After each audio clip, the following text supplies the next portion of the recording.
Hi, everyone. Thank you again for joining us, or thank you for joining us again for another great webinar related to special needs planning. We do these webinars 2, 3, 4 times a week to help spread information and to help advocate for families like yours who have a special needs loved one.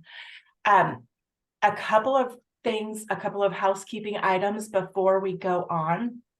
I want you to know that we are recording this webinar and we send a copy to everybody who registered. So I hope you didn't give us a fake email address, because that's where your copy of the webinar and your slides will be going when we're finished talking today.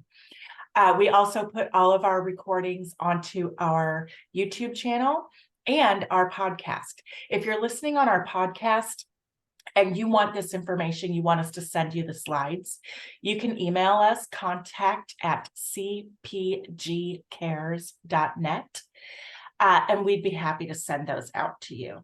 So we're in webinar mode. We cannot see you or hear you, but if you put any questions or comments into the chat box, I'm going to be keeping an eye on that, and we will get all of your questions answered, well, as much as we possibly can.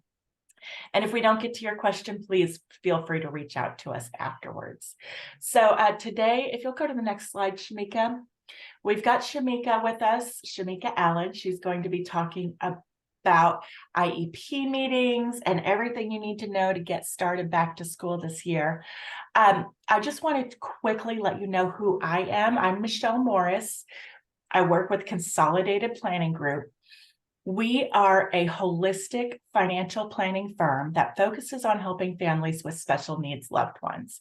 We're based in Houston, but we work with families all across Texas and all across the United States. So we're very thankful for the internet and Zoom. We do insurance and financial services in addition to the special needs planning services that we offer. We're members of the Special Needs Planning Academy, and we're also nationally certified as Social Security advisors. So people come to us, families come to us for special needs planning. And what does that entail? That's things like protection plans for your family, like life insurance and protecting your income, and what would happen if you live too long or pass away early or become disabled yourself along the way. We look at lifetime care plans, thinking about the cost of care for your loved one once you're gone and who is going to take care of them and how on earth that's going to get paid for. We do a lot of transition planning. When your child goes from a minor to an adult in the eyes of the law, there's a lot that needs to be done and set up correctly to make sure that they don't lose out on any important benefits. We help with ABLE accounts and where to put money, where they can have some money saved up, or you can save money for them without jeopardizing those benefits. And of course, like I mentioned, advocating and educating families like yours. There are over 263,000 financial advisors in the United States, but fewer than 200, not 200,000, just 200, focus on special needs planning like we do. That's fewer than 0.1% of all the financial advisors in the US who do what we do. So you are definitely in the right place. On the last slide, just a couple of questions to start thinking about what you need to do and what you need to plan ahead for. We know that it probably keeps you awake at night thinking about who's going to care for your loved one once you're gone. And we want you to know that the earlier you plan, the better. You're going to be able to developing your future care plan now. It allows you to make small incremental changes as the years go by that add up to huge differences. It'll help you sleep better at night. It will help you to lay the foundation and the groundwork for a successful future for your family. Think now about post-high school educational options, or maybe a vocational option, or maybe a residential community would be best for your family. What does the future look like? Start thinking about that now. Start touring facilities and communities, they could have a long wait list. And the last bit of advice before I step aside and let Shemica take over, we always suggest that you make careful considerations before just assuming that an older sibling will take care of your special needs loved one. Sometimes that can create tension and create a relationship that is kind of going to struggle because they might feel a little bit obligated. The sibling who becomes caregiver feels obligated. The sibling who is being cared for might feel a little resentful. You know, you're my sibling, not my parent. So just think that over very carefully before you just let a sibling take care of your loved one. Okay, so with that all said, again, I'm going to say it again because people always ask, this is being recorded. We will send it to you in your email later on today. So without any further ado, I give you Miss Shemica Allen. Thank you so much for being here with us today, Shemica. Thank you. Michelle, I want to say about financial planning. I teach for another organization a course, and one of the classes I teach is on community partnerships and advocates knowing what's in their communities and community partnerships. So I'm teaching new people how to go out in their community to make sure they know, because advocates, we don't know everything, but being able to have a resource list. And one that a lot of people did not realize that needed to be on their resource list were financial planners. So if a family comes to you and says, hey, I just like if they need an outside OT, PT, we don't know everything about everything, but we are sometimes a one-stop shop for our clients. I have clients who call and say, do you know someone who does this? And I go to my community, go to my resource list. So that's a class we added to for another organization I teach for, is knowing what is in your immediate community and your state community. And one that has really been added lately in the last couple of years is, financial planning. So, It's really important because you're planning for your retirement and a spouse's retirement, and you're going to spend 20 or 30 years after you stop working living, and you need money for that situation.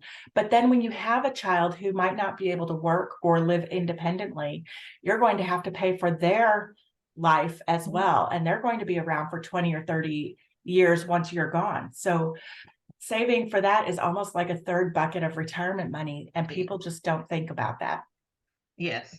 So we're going to get started. So today we're going to talk about appropriate planning for academic success. I do this presentation, a couple of times a year. Probably, like I said, the most important time I do is the beginning of the year. I just did it 2 weeks ago for another organization, but it's going to give you some tips and tools to help you get started with the ARD process or the IEP process. And so it will not be so daunting for you, because organization is going to be your friend when it comes to getting through IEP meetings and the process. So a little bit about myself. I am a former special ed teacher and administrator here in the state of Texas. I've pretty much done everything, as you can see on the screen, in the field of special education in the district that you can do. The biggest things I do now is I run my own agency called Personalized Learning Solutions. I help parents in the state of Texas and in about 9 or 10 states across the United States. The other big thing I do is I'm on the educational staff for COPA, which is Council of Parent Attorneys and Advocates. It's the largest national organization for parents and advocates and attorneys who work with parents and individuals with disabilities. And I teach in all 3 of their courses that we have. So besides working with my clients on a daily basis and going to IEP and ARD meetings, I'm usually teaching in one of these classes. And they're called Special Education Advocacy Training 1.0 and 2.0. And then we have the business of special education advocacy courses. So like right now, I'm in the middle of SEAT 1.0. And then I also have been on the State Advisory Committee for Special Education since 2017, and I'm scheduled to come off of that committee next year, 2024. So today's presentation, we're going to talk about actions and resources to help you properly prepare for your child's IEP, ARD meeting, and even 504 meeting. A majority of things mentioned in the presentation will be geared toward IEP and ARD meetings, but there are some things that if your child's a 504, you can take away, because students do get dismissed from special education and maybe go on a 504 meeting. And then sometimes when a student is evaluated for special education, not only do they have to have one of the 13 disabilities outlined in IDEA, they have to have the need for specially designed instruction. So if your child doesn't need specially designed instruction, they may need to be on a 504 plan. Then I'm gonna give you some great tips to help you get ready for your IEP or ARD meetings or 504 meetings. So things to do before, during, and after your meetings. So Michelle, I have some funny cartoons here that I love to pick up, and some of my favorite ones. I love that.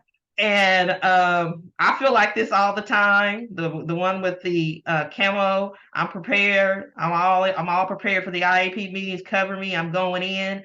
That's the way I know. I like the glamorous lady. If I can survive IEP day, I can do anything. Without the need for bail money or body bags. Yeah. And we're making fun. And I like to go. We draw humor because sometimes we have to laugh. This month, by August 16th, I felt like Texas parents, and not saying anything about Texas parents, they were waiting for August 1st because my calendar filled up with consultations. I do my first IEP meetings at the end of July because I have clients in Mississippi who go to year-round school. But I feel like August 1st hit and the swarm came in, because by August 16th, I thought we had been in school for like 3 months, and it had only been 16 days in August, because parents are coming. They need so much help. And what I find is that when I do my consultations and I speak to them, they feel like these cartoons. Yeah. And it shouldn't be that way, because I know a lot of parents have not, but if you sit down and you look at the Individual Disabilities Education Act, the word parent is mentioned over 400 times. So a parent should not go into an IEP meeting or an ARD meeting feeling like it's them against the school, when the law that gives them so many rights mentions the word parent. That's how important parents are to this process. And they should not feel alienated or feel like it's the school against them, or their team with their outside providers versus the school team. The word parent, I want to say it's 414 times it's mentioned throughout the law. So that lets you know right there, as a parent, you are very important to this process. So the things I want to teach you today is so you can be very organized in this process and not just have basic participation where you just go to the meeting and sign forms, but I want you to have meaningful parent participation. So the purpose of an IEP and 504 plan is to tailor the educational plan for a child. Okay. So in the federal law, IEP stands for Individualized Education Program. And you may see it other places where people say plan. Plan is something we're planning to do. Program is something we've sat down and we devised, and there's actions to it. So an IEP is called an Individualized Education Program. It's not what we're planning to do. We've sat down, we've had this planning meeting, and this is what has come out of this planning meeting, and this is the child's educational program. All right, so the IEP is the cornerstone of quality education for a child with a disability, and the purpose is to meet the child's individual needs. It's just not academic, it's social, behavioral, and functional. So sometimes I hear parents say, oh, they made good grades, so they don't need an IEP. That's not all. An IEP is just not just for grades. It's to address all of the students' unique educational needs, which could be social, which could be functional, which could be behavioral. And then 504 plans are very similar. There's not as many protections. There's not as many legalities around 504 plans, but they are formal plans that when a student has a disability that limits a major life activity. So learning is a major life activity. So if they have a disability like ADHD that interferes with learning, it is not as strict as an IEP. And there's a student with a disability under a 504 plan is a lot broader definition than the definition of a student with disability under IDEA. But just remember, for a 504 plan, for a student can be on a 504 plan for a short period of time.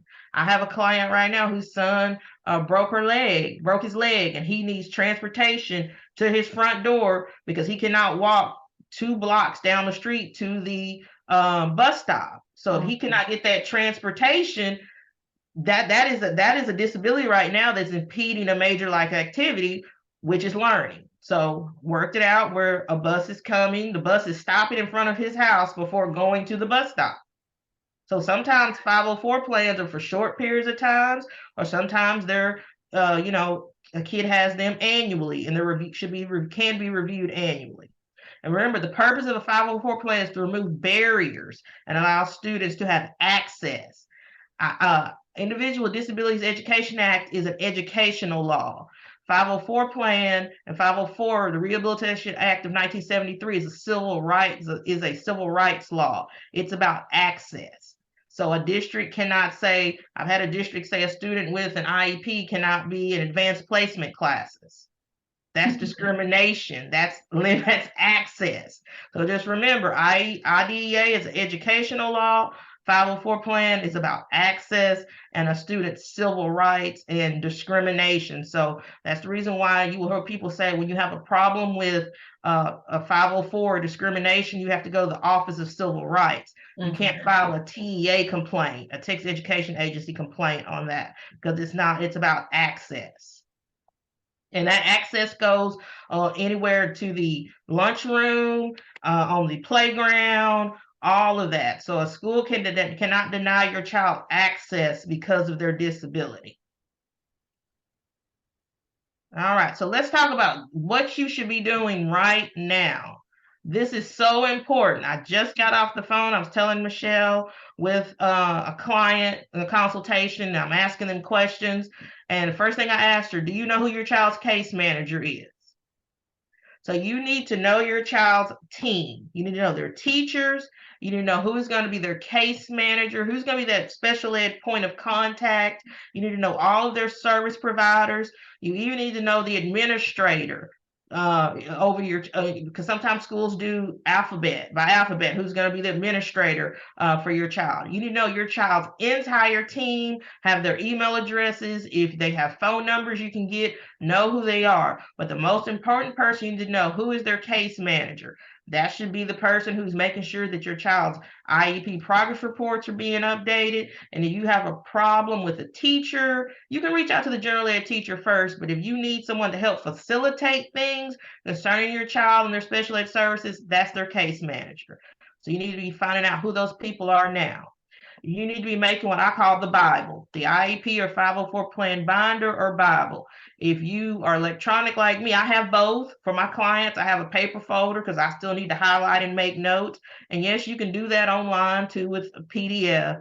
So you can either make the regular old 3-ring binder that we all used to carry into meetings, or you can do it with Google Drive or Dropbox, and you can make a folder for your child by their name. And then underneath each of those in that main folder, you can have individual like tabs, like you have in a binder, IEPs, evaluations, progress reports. I'm telling you, you've got to be organized. Even when you go to parent-teacher conference, you can refer to these things, your documents during parent-teacher conferences. You can take your binder. If you do Google Drive, and Dropbox, I have both of them on my iPhone. Everything for my business is on my Google Drive. I can look up any resource. I can look up anything I need to while I'm sitting in a meeting because it's right there on Google Drive. I advise you to set up an email account that is separate for communicating to the school when it comes to, getting meeting notices, getting copy of documents, if you're getting data collection sheets, things you're asking for from the team. If you have more than one child, you may want to have one per child, because this is also good for typical students when you're trying to keep up communication. You want to, at this time of the year also, you want to establish a communication plan. How are you going to communicate with your child's teachers? Especially if you're trying to get information on how do they do during their day, working on goals. You can do that through a Google Doc, or is it going to be a note home in a folder? It's also good to set up a communication plan. This can also be discussed in your ARD or your IEP meeting. What is going to be the communication plan with teachers? And then also this time of the year, you need to be collecting data. You need to be just like, we go to meetings and we ask the team when they're going to make recommendations, what data do they have to support this? You can collect your own data, and we're going to go over some data collection techniques at the end when you're out in the community or you're at home, you're trying to work with your child on their IEP goals. I've identified 8 data collection techniques that are easy for parents to use. So, Michelle, before I get into what's in the binder, are there any questions or comments in the chat I need to address? Not yet, not yet. But please remember, everybody, if you have questions, put them in the chat box and we will get to as many of those as we can. Okay, so I'll talk about this organization, because remember, being prepared is the most important phase in this process.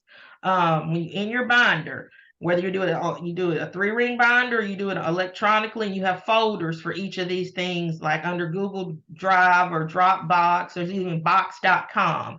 A lot of these offer free storage. You're never going to use up the amount of free storage they give you. So everything I have, and I have a lot of things, I still have free storage. I have box.com, I have Dropbox, and I have Google Drive. I'm not paying for any upgraded storage or any upgraded account. So in your folder, you want to have the most recent IEP or 504 plan. I actually say you need to at least have 2. You want to have the current evaluation completed by the district. Whether your child has an IEP or a 504 plan, there was an evaluation done. You also want to have any evaluations from outside service providers. If you've had an outside neuropsych done, an outside physical therapy evaluation, you want to have copies of progress reports and report cards. Remember, your child gets a report card because they are a general ed student who receives special ed services, so they get a report card too. Then they get a progress report on their IEP goals and objectives. If you're asking for work samples throughout the year from the teachers, or you're collecting your own work samples, you can scan them in.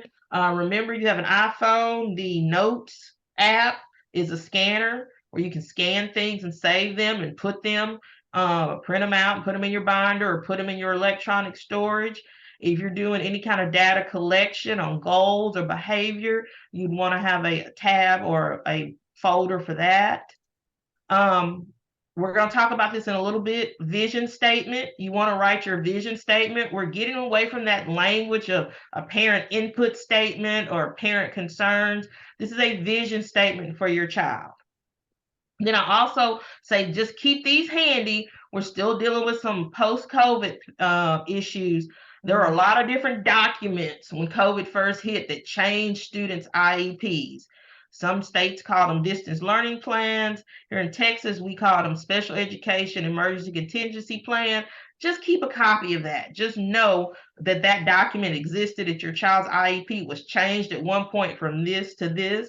Excuse me, because I do have parents who are still trying to get services back to where their child for their child's IEP before COVID. So you want to have that document, and some of them were done through IEP amendments, prior written notices. It was a whirlwind of documents. So whatever document your district gave you that changed your child's services during COVID, you still need to have that copy in your records.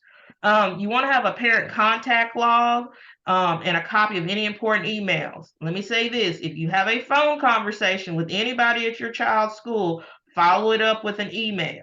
I say print these out because Google goes down. If we lose technology, if you're doing a paper it's going to be folder, the end of our world. yes, it will. So if we lose technology, and print out important emails, so you don't have to sit and go through your phone, even though in the previous slide I told you to have that dedicated email. Still, you may want to, parent contact log. I spoke to this teacher this many times, that. You can also do emails with read receipts. Then you also want to have a copy of your procedural safeguards. Either you're going to have an electronic copy or have a paper copy in your binder so you know your rights. And I love doing this because taking or having something that you can show either in a person, a picture of your child, or even in a virtual meeting, because it gives a holistic view of the child. That's the reason I changed that from parent input statement to parent concerns, because a lot of times parents were coming to our IEP meetings and their parent input statement was just about things that were wrong. Well, the whole point of the IEP and IDEA is to prepare children with disabilities for life after high school. So if all they're hearing from parents is what went wrong, where is the focus on the child and the future? So we're going to call them vision statements, but in the vision statement, we're going to talk about parent concerns, but we're also going to talk about what you want for your child. But I like to give that holistic view of the child. So I like for parents to bring in a picture of the child, show a picture of the child, talk about something fun the child has done or something they're interested in the team might not know about. So that's what should be in your binder, whether you do it a 3-ring binder, old way, or you use some kind of electronic storage, Google Drive or Dropbox or Box.com. So what you should be doing now is you should be making those contacts. You should be getting your email address together, and you should be getting this binder together and getting all your documents. I love that idea about having an email address just for all of this. That's fantastic. I'm taking notes. It's very helpful. And if you have more than one child, like some parents do, the twins, that sometimes, especially if you have a typical child and a child with disabilities, you sometimes need separate email addresses even for that. I've seen parents who do one for all their kids. They have a child with disabilities and typical students, and it's still too much. Still need to have a separate email for the child who has an IEP or a 504 plan. So I just want you guys to know that virtual IEP meetings and 504 meetings are still around. I know we're all going back in person, but there's nowhere in IDEA that stipulates that IEP meetings have to take in person. So think about that. When you cannot attend in person, they give you the option of a phone conference. That's always been an option. So virtual is here to stay. I have parents who have not stepped foot back in school buildings for IEP and 504 meetings since this has become an option. Schools have invested in that technology, and so it's there. You do not have to go back in the meeting. You let them know, I want a virtual meeting. And there's been times, I'm getting ready to do one today here for another Mississippi client. Me and mom will be virtual, and the team will be there at the school. So just let them know it's just another way for you to have parent participation, just like the conference calls. So now video conference is an option.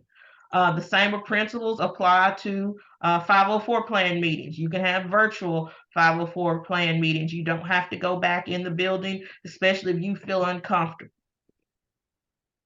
So just want to think about this as we go through things, the next couple of slides, and I'm going to talk about your rights and meaningful participation in your child's meetings. How many of you have been in an IEP and ARD meeting or 504 meeting and you barely spoke, or you felt like the school was talking at you and they weren't listening to you? So if you felt that way, now I'm going to talk about some tools and tricks and tips so you will not have to go into future meetings feeling that way. So we want you not just to go to the meeting, participate and sign your name and just sit there and not add anything. The term that is used a lot in IDEA and we talk about is meaningful parent participation. All right. So we're going to go over some of the rights under IDEA that you have as a parent for a child with a disability.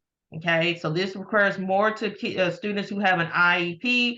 There still are a lot of parent rights, and the free and appropriate public education is both under the statutes for IDEA and under Section 504.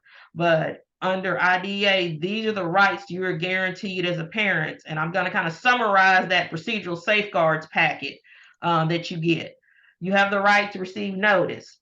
You must receive notice at least 5 school days before a meeting. You have a right to participate in any meeting about your child's education when they're going to discuss evaluation, identification, and placement. You have a right to discuss be part of any meeting when it talks about the provision of faith. That's a free, appropriate public education for your child. You have a right to be in any meeting that discusses evaluations, changes in placement, where you have to give a consent. Parents are entitled to be members of any group that decides whether their child is a child with a disability and meets eligibility criteria. in the state. So as a parent, you have a right to be a part of any of those meetings. So anytime they're discussing your child and their education, their IEP services, do they meet eligibility, you have a right to be there. You have a right, you're entitled to be a part of any meeting that develops or reviews your child's IEP. You are equal partnership in the decision-making process. Remember, I said the word parent is mentioned over 400 times in IDEA. So you are an equal partner. It's not they come to you and say, this is what we're doing, and you have to agree. No, it is a team discussion. And then you have a right to receive a prior written notice. Okay, we're going to talk in depth what prior written notice is.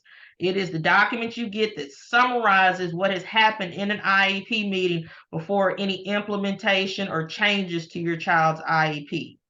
So just remember, IEP ARD committees cannot have a meeting without you unless you've given them permission to proceed in your absence.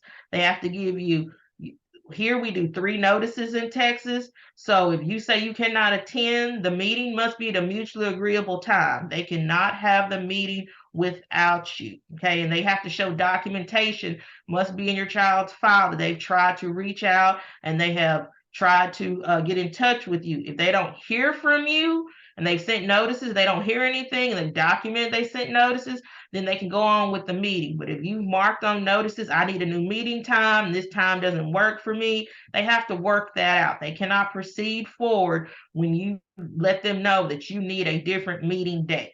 So please respond to your notices, okay? Because that documentation of those notices goes along with your child's IEP.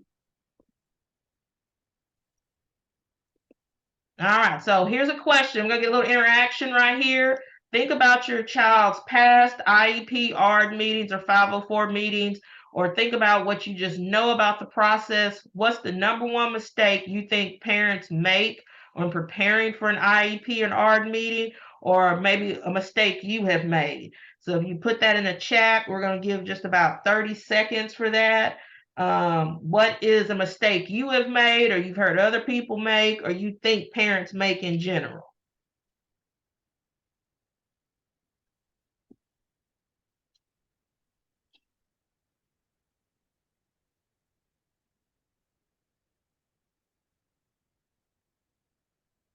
I put an answer in there. Hopefully more people will. Yeah, just so if not, think about it as you go. We go through the next a couple of slides. What are things that you've done that was I think the number one mistake parents make? So Michelle, did we get an answer or two that we can share? Yes, not enough preparation. They think the decisions are all made by the school and you just have to go along with it. That's a really good one. I think that's huge. Yes. Yes. So let's talk about things so you don't feel that way or you don't make mistakes. So let's talk about key tips to do before an IEP, ARD, or 504 meeting. So let's talk. Review your child's most recent plan, most recent document, whether it's an IEP, whether it's the 504 plan, and review their most recent evaluation. If your child has an IEP, review the present levels in that IEP, look at the goals, and you're going to want to look at the updated progress report and look at their schedule of services. That is going to be a statement of their special education related services. Every state calls them different. Here in Texas, we call them schedule of services. Know what your child should be receiving as you walk into that meeting. What should they be receiving over the last 12 months? Because remember, IEPs are by calendar year. They're not by grade level. They are reviewed annually. So it's over the last 12 months. So know what your child has been receiving or should be receiving. You're going to prepare that vision statement I talked about. Remember, the purpose of IDEA is to prepare students for life after high school. That's the reason at age 14 in some states, Texas is 14, but by 16, you start talking about transition. Because yes, we're still focused on academics, but we got to transition them to life after high school. So that's the reason we're going to prepare that vision statement. You want to keep, I know it's really hard now, especially in the era where we're at now, where school districts are low on staff. You still want to keep the focus on your child. not about district's resources and their expectations. I am hearing this a lot from clients when I do my consultations. They'll say, well, we don't know. I'm being told that they might not be able to give my child this service because they don't have enough staff. Let me tell you this right now. In IDEA, it says that a district is supposed to provide the child the supplementary aids and services. That includes inclusion support, accommodations, any assistive technology, OT, PT, supplementary aids and services for them to make access in the general education curriculum. It does not say only if the school district has enough staff, personnel, budget. You get it in your child's IEP or 504 plan, what accommodations they need. But a little side note here, for a 504 plan, students can get services under a 504 plan. A lot of districts do not like to do it because they think if a child needs that kind of service and specially designed instruction, then they need an IEP. But you can get services under a 504 plan. So back to keeping it on your focus on your child. You do not worry about the district's budget. You do not worry about the school's budget. You get what your child needs in their IEP or their 504 plan. Keep the priority on your child. So let's talk about this vision statement. So this is a statement that I have my clients write, and I have a template I give to them to help them flesh this out. But it's basically a statement that I have them read when they ask, what are your parent concerns? I let the team know my client is going to be reading a vision statement. We want this included as part of the present levels of the IEP. So this is very broad. It's a statement of where you see your child in the next 1 to 5 years. It could be in the next 6 months, but you want to talk about short-term goals. You want to talk about long-term goals. You want to talk about strength, interests, and concerns for your child. So we're still not leaving out the concerns. We're just moving the language from parent concerns to vision statements.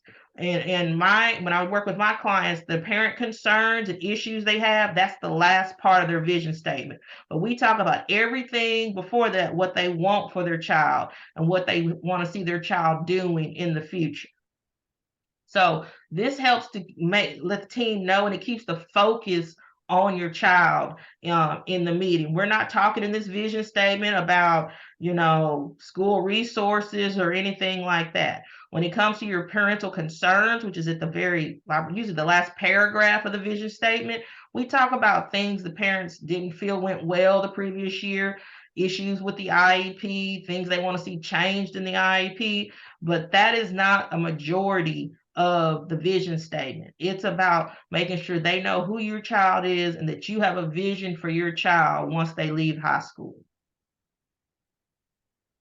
All right, so other key preparation tips to do. You want to request, if your child has an IEP, you want to request an updated progress report. Goals just do not disappear, okay? Goals have to be either mastered or they have to be dismissed or explain why they're not mastered. And then non-mastered goals can be readdressed in new goals. So you want to get an updated progress report that has all the reporting periods. So if your school is on 6-week reporting periods, you should have at least 5 to 6 reporting periods. If your school is on 9-week, or your district's on 9-week reporting periods, you need to have at least three, no less than 3, need all 4 reporting periods on that progress report. And you should be getting those every time your child gets a report card. You want to, before the meeting, make sure you're organizing that binder. You're doing it electronically. You have everything you need so you can reference during the meeting. So during the meeting, you're not flipping a bunch of papers and you're paying attention. You want to make sure you prepare any questions, any proposals. You can ask for draft copies of goals. You can ask for the progress report. You can ask for draft copies of an evaluation if there's going to be a new evaluation presented to you so you can make notes. You want to gather all this information and everything you're going to need for the meeting the night before, whether you're going in person or it's virtual. You don't want to be running around that morning trying to gather everything you need, and it makes you anxious and nervous. And then with any meeting and listening, you want to be prepared to listen actively. So Michelle, I want to stop there before we get into our next engagement question. Do we have any comments on things to do to prepare for an IEP, ARD, or 504 meeting? No, we don't have any questions or comments. People did mention more of the mistakes that Okay. people make, not having representation, not being prepared. So I think you hit the nail on the head with that section talking about what to do to prepare. That's perfect. Yes. All right, so now let's think again. So we've talked about before the meeting. You're in the ARD IEP meeting, 504 meeting, and I guess I forgot to say, if there's anyone who is in the meeting that is not from the state of Texas, we do call our IEP meetings ARD meetings. So that's why you see IEP/ARD stands for Admission Review Dismissal Meeting. What is the biggest mistake you think parents make in an IEP or a 504 meeting? So we get that in the chat in the next 30 seconds. What is the biggest mistake you've made or you feel that parents make?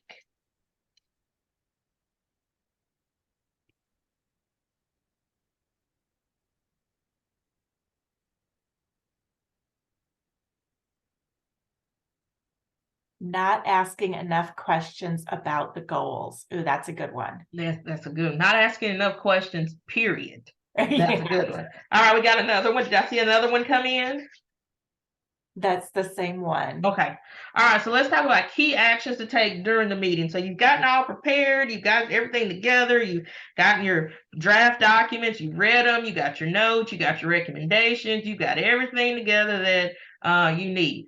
Also, remember during meetings, check your state laws. You can record IEP and 504 meetings. Sometimes districts may have their own district policy, like the meeting I'm going into this afternoon for a client in Mississippi. We just have to give them 24-hour notice that we're recording. So know your state laws. Texas, we are one party consent state on recording, but no, I did represent some clients in Illinois, Chicago Public Schools, and they did not allow recording. So no, during the meetings you can record. Just check your state laws and check if there's any district policies. So during the meeting, you're going to read your vision statement. So when they ask, do you have any parental concerns? You're going to say, yes, I do have some concerns, but they are in my vision statement that I would like to read. You can make a copy make copies to hand out to the team so people can listen, go along. Remember, sometimes everybody's not an auditory learner and they're visual learners. They may have to hear it and see it. So then after you read your vision statement, you want to make sure that you email a copy this email so it can go into your child's IEP. And preferably, I like it put in the present levels. Keep an open mind at your meeting.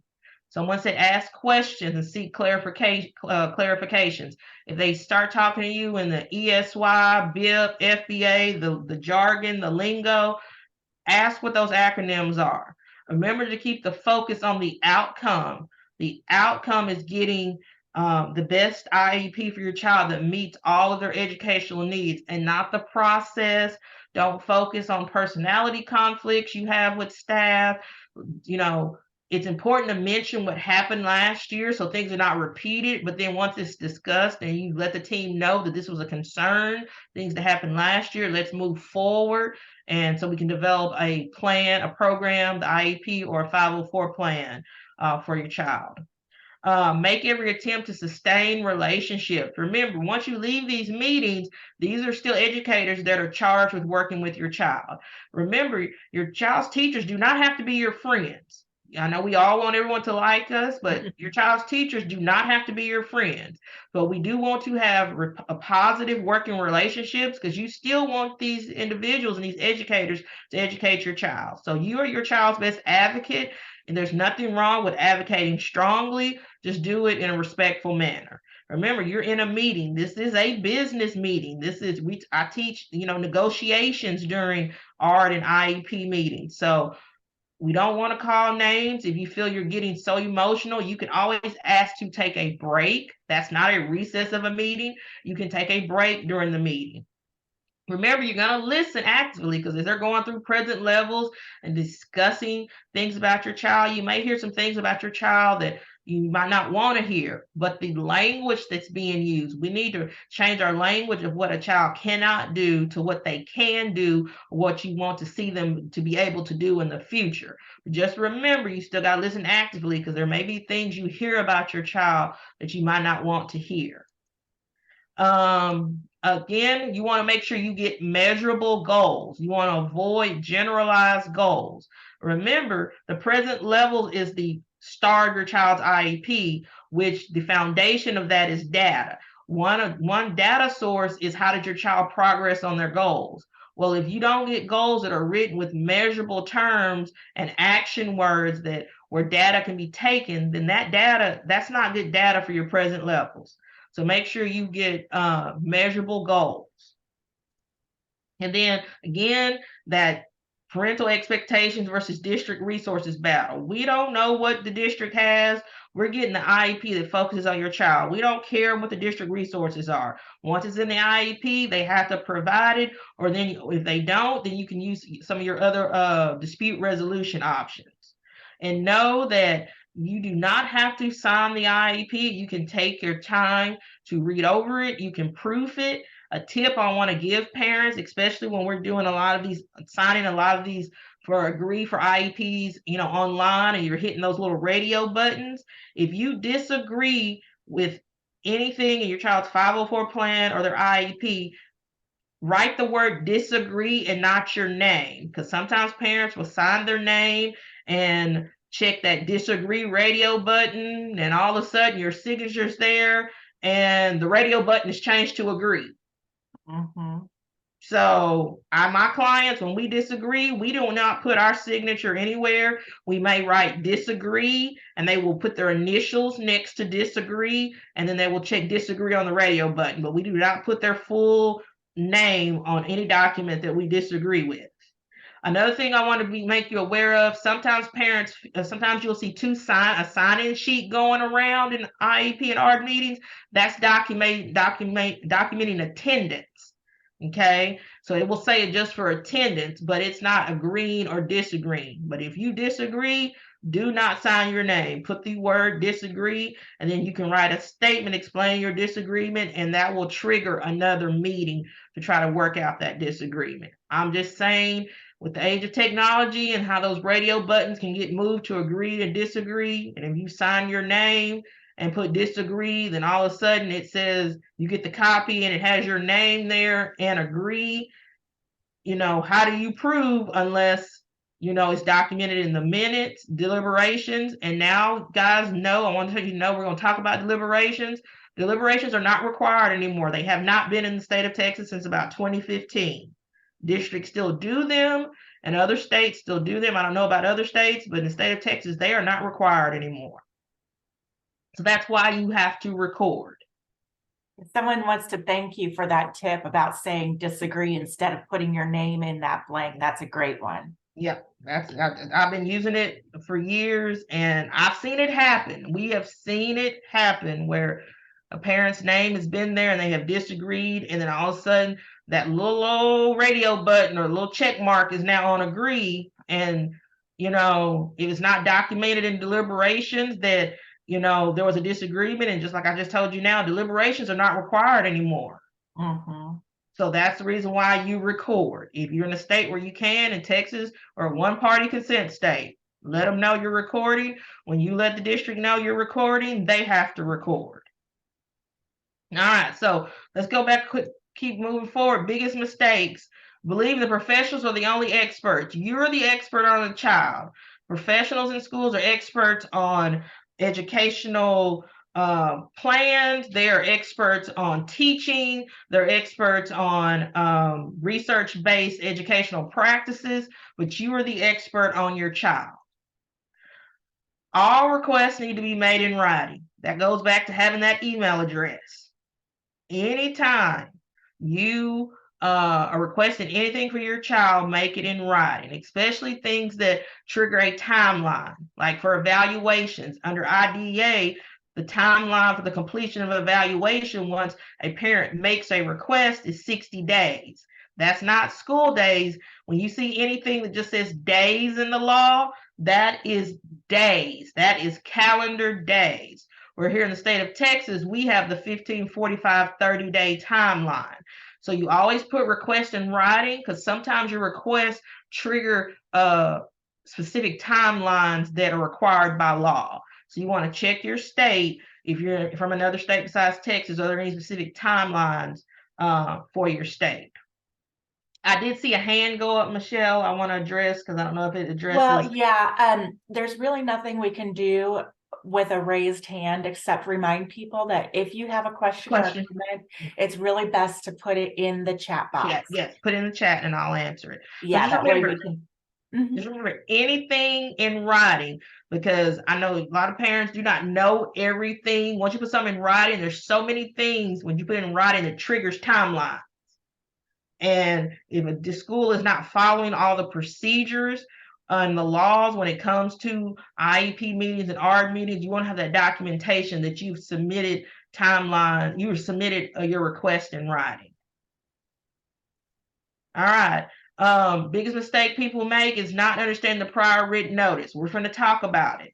It is very confusing. Prior written notice. Some people think prior to the IEP meeting. It is prior to anything that was discussed in your child's IEP meeting being changed, implemented, starting the new IEP. So it's kind of like a summary document of everything that was discussed, things you requested, what was the district's response to your request in the IEP meeting. So it's prior to your child's IEP, the new IEP being implemented. So a lot of parents do not even read this document. It usually is after the signature page in your IEP. It's at the very back. This is something many parents do not even look at, is know what a prior written notice is. It gives you, prior written notice documents several things. Any proposals to your child's identification, evaluation, educational placement. It talks about what the school is offering as their offer for FAPE, a free and appropriate public education, any requests you have made and what the district has said if their refusal, and then any initiate or any changes to your child's provision of FAPE. So it's like a summary of everything that was discussed in the meeting. And anytime you ask for something in a meeting and the district gives you like a no, or we can't do that, you let them know you want your request documented in the prior written notice and the district's response. And that's kind of what I said right here. It should include a description of any action that you asked for and was proposed, and what was the district's action. Did they refuse it? An explanation on why they refused or said they could not do something. The answer of "we don't do that here," that's not an appropriate response for a prior written notice. Or "we don't have that here," that's not an appropriate response for a prior written notice. They must give you what we call a cogent, an acceptable reason according to the law of why they cannot do something. So this is a very important document to read. It is after you get through everything in the IEP, past the signature page, past those other pages you usually don't even look at the end of the IEP, there is the prior written notice. Okay. And if you don't understand the prior written notice, it should include resources that you can reference. In Texas here, they usually put the regional center on the prior written notice. If you have questions about it, they usually will put sped text on it now as a resource you can reach out to, or your region center like region 10 or region 11. But they have to give you a resource for you to consult for you to understand the prior written notice. So this is prior, you've had the IEP meeting, and this is kind of like a summary of everything from that meeting before your child's new IEP is implemented. Another mistake parents make is you never let an evaluation be presented to you for the first time.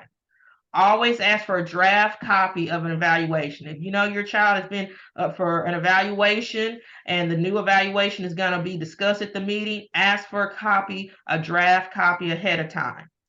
A biggest mistake, we talk about this, accepting goals that are not measurable. You cannot get data for your present levels. Remember, the present levels is the star of the IEP, and data is the foundation. So you never allow placement to be discussed before goals. Placement is at the very last thing is discussed in IEPs. You discuss goals and objectives before you discuss placement. Never accept a service without having the proper evaluation. Just because the district says, "Oh, we're going to give you physical therapy and occupational therapy," you need to make sure you get the assessment that supports the need for that evaluation. And I mean, for that, for that service. And then if you do not feel that you want to have a problem, you disagree with anything in your child's assessment, you have a right to request an IEE. And then allowing your child's IEP meeting to be rushed, and then you're not asking questions. So biggest, I know it's a lot. I think I've narrowed it down for another presentation to 10 mistakes parents make in IEP and 504 meetings, but do not allow them to rush.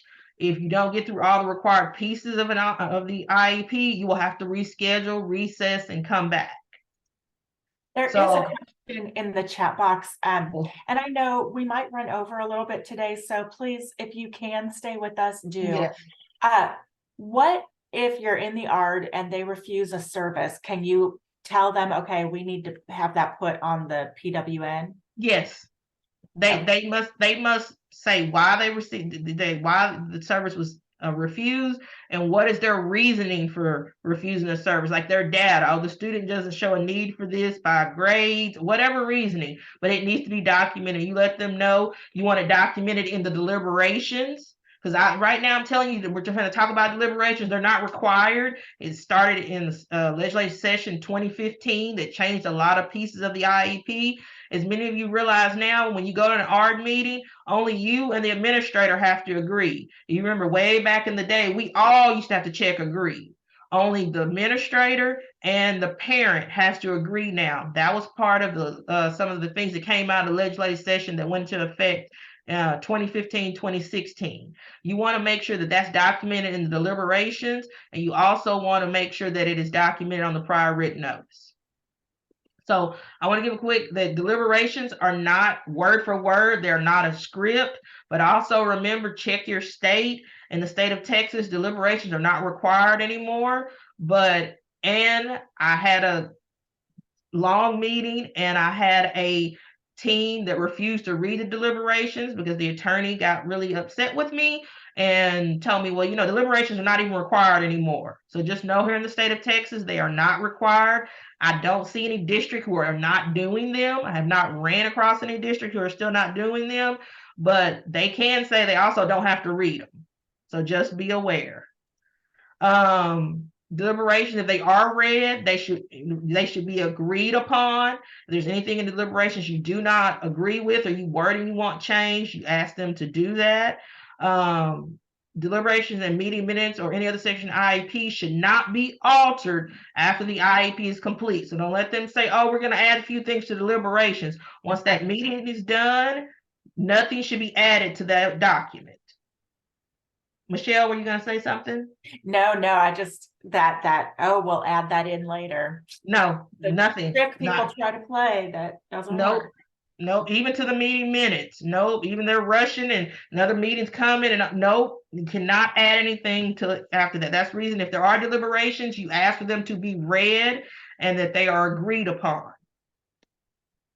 So we're gonna try to hurry and finish up here. Think about the most important item or task parents fail to do after an IEP meeting. So you think you've been through it, you've been worried for a couple of weeks or a couple of days, got my meeting, I've been through it, oh, it's over with. So what's the most important mistake or parents make after a meeting, or task they fail to do after a meeting?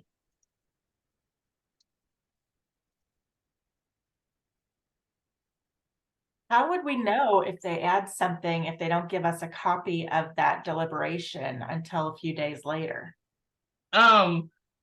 Technically, it never really happens. You should walk out with a copy of that IEP once it's finished. We're going to talk about it afterwards. You have to review your documents. Okay, you have your meeting notes, you have your recording, you have to review your documents. So we've talked about this. After the meeting, read the prior written notice. I'm not going to go over, I've gone over what all is in the prior written notice, but this is one of the biggest mistakes parents make, is they don't read the document, but they just read the accommodations, the goals, the services. You got to make sure you read the prior written notice.